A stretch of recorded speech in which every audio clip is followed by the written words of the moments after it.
စိတ်ကျမ်းမာပျော်ရွှင်စေဖို့မိမိကိုယ်ကိုဂရုစိုက်ခြင်းဆိုတာဘာလဲကျွန်တော်တို့ဘဝမှာစိတ်ရောကိုယ်ပါကျမ်းမာပျော်ရွှင်ပြီးကြံ့ခိုင်မှုရှိစေဖို့အတွက်ကိုယ့်ရဲ့ကိုယ်စိတ်နှလုံးသုံးခုစလုံးကိုဂရုတစိုက်ရှိပြီးနေထိုင်တတ်ဖို့ကအရေးအကြီးဆုံးနဲ့အခြေခံအကြဆုံးပဲဖြစ်ပါတယ်မိမိကိုယ်ကိုဂရုစိုက်ခြင်းကစိတ်ကျမ်းမာပျော်ရွှင်ရေးအတွက်ဘာကြောင့်အရေးကြီးတာလဲကျွန်တော်တို့တွေဟာ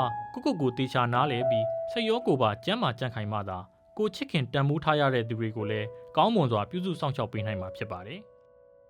စိတ်ဖိစီးမှုတတ်နိုင်သမျှနည်းပါးစေဖို့ကိုယ့်ယက်တီမှုကိုကိုယ်တိုင်နားလဲပြီးဘဝမှာတွေးကြုံရလာနိုင်တဲ့ကိစ္စရပ်တွေကိုအကောင်းဆုံးကင်တွယ်ဖြေရှင်းနိုင်ဖို့နဲ့ကိုယ့်စိတ်လေးပုံမကျမ်းမာကြံ့ခိုင်ပြီးပေါ်ပါလွတ်လပ်နေစေဖို့ကိုယ့်ရဲ့ကိုယ်စိတ်နှလုံးသုံးပါးစလုံးကိုတေချာစွာဂရုစိုက်ပေးဖို့ကအရေးကြီးပါတယ်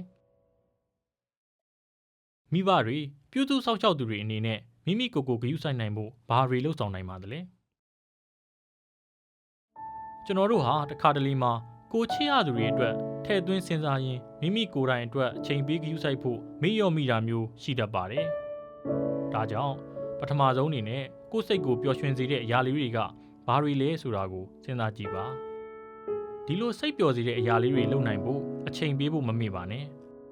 တဦးချင်းစီရဲ့အကြိုက်ပေါ်မူတည်ပြီးစာဖတ်ခြင်းရုပ်ရှင်ကြည့်ခြင်းသချင်းနားထောင်ခြင်းအပင်စိုက်ခြင်းအစားအစာချက်ပြုတ်ခြင်းဈေးဝယ်ထွက်ခြင်းစသဖြင့်ကွဲပြားနိုင်ပါတယ်ကိုယ့်ရဲ့စိတ်နဲ့ခံစားချက်တွေကိုကိုယ်တိုင်သေချာနားလည်ပြီးသတိပြုမိဖို့နဲ့စိတ်ခွန်အားတိုးစေဖို့အတွက်လည်းတနေ့တာတွေ့ကြုံရတာတွေခံစားရတာတွေကိုတီးသန့်စာအုပ်တစ်အုပ်ထဲမှာချရေးတာမျိုးလည်းလုပ်နိုင်ပါတယ်ဥပမာနေ့စဉ်ကျေးဇူးတင်စရာအချက်လေးတွေရနိုင်တဲ့လောက်စဉ်းစားပြီးချရေးတာမျိုးပေါ့စိတ်ဖိစီးမှုစိတ်အစင်မပြေမှုတစ်ခုခုရှိလာတိုင်းမှာလည်းယုံကြည်စိတ်ချရတဲ့မိသားစုဝင်တွေမိတ်ဆွေတငယ်ချင်းတွေရဲ့ကူညီပံ့ပိုးမှုကိုရယူပါရင်ဖွင့်ပြောဆိုပါမိမိကိုယ်ကိုချစ်ခင်တန်ဖိုးထားပြီးအချိန်ပေးဂရုစိုက်ဖို့အတွက်အမြဲတမ်းရစေချင်ပါတယ်ရင်ဖွင့်မယ်ခံစားပါမျှဝေပါ